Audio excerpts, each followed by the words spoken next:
장시호 씨가 김동성 씨의 전 부인에게 700만 원을 배상하라는 판결이 나왔습니다. 무슨 사건일까요?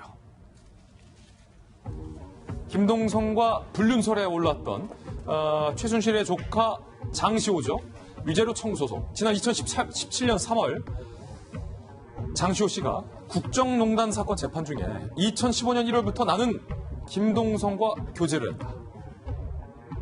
집을 나온 김동성과 최순실의 집에서 동거했다. 김동성은 당시 유부남 주장을 했어요. 김동성 반박을 했습니다. 장시호와 문자를 많이 주고받긴 했지만 사귀지는 않았다. 그럼에도 불구하고 김동성과 장시호의 불륜설은 일파만파 당시에 확산됐었죠.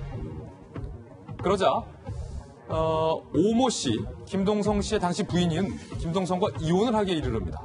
2018년 이렇게 얘기해요. 지난 2월 김 씨와 장 씨의 불륜설로 나는 이혼을 했지만 정신적 피해를 입었다 라고 정신적 피해를 입었다라며 장시호 씨를 상대로 위자료 청구 소송을 제기하는데 재판부가 이 김동성의 전처의 손을 들어준 거예요. 배우자가 있는 사람임을 알면서 장시호 씨가 김동성과 동거한 사실이 인정된다. 동거는 했다라고 재판부는 인정한 거군요. 전처인 오 씨가 정신적 고통을 받았을 것이 명백하다.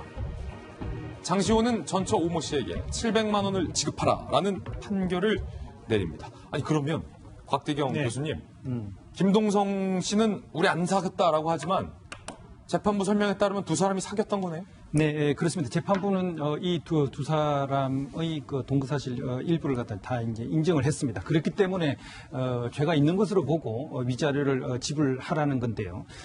근데 이제 이거에 대해서 이제 뭐 장시호 씨 같은 경우는 불륜설이 이미 퍼진 이후에도 두 사람이 그 언론 앞에 나와가지고 다정한 모습으로 인터뷰도 하고 하는 그런 모습을 보였지 않았냐. 김동성 씨와 전처가. 네, 그러면 이 전 부인이 김 씨를 용서한 걸로 자기는 이제 생각을 했다. 그러면서 이제 자기의 책임을 갖다가 좀 이제 덜어주려는 그런 식의 이제 주장을 했는데 그럼에도 불구하고 당시에 엄연하게 결혼 관계가 유지되고 있는 그런 사람과 함께 이제 동거를 하고 그런 사실을 재판에서 다 인정을 했기 때문에 이거에 대한 법적 책임을 물어야 되는 겁니다. 그렇군요. 자, 최지원 변호사님, 요즘 워낙 이 불륜, 요즘 유독 좀 많이 보이는 것 같아요. 특히 이제 배우자가 있는 남자 혹은 여자, 배우자가 있는 것을 알면서 본인도 배우자가 있든 없든 어떤 그런 부적절한 관계를 맺는 사례들이 참 많은데 이번 사건을 보면서 느낀 게 그러면 나의 남편이 만약에 다른 여자와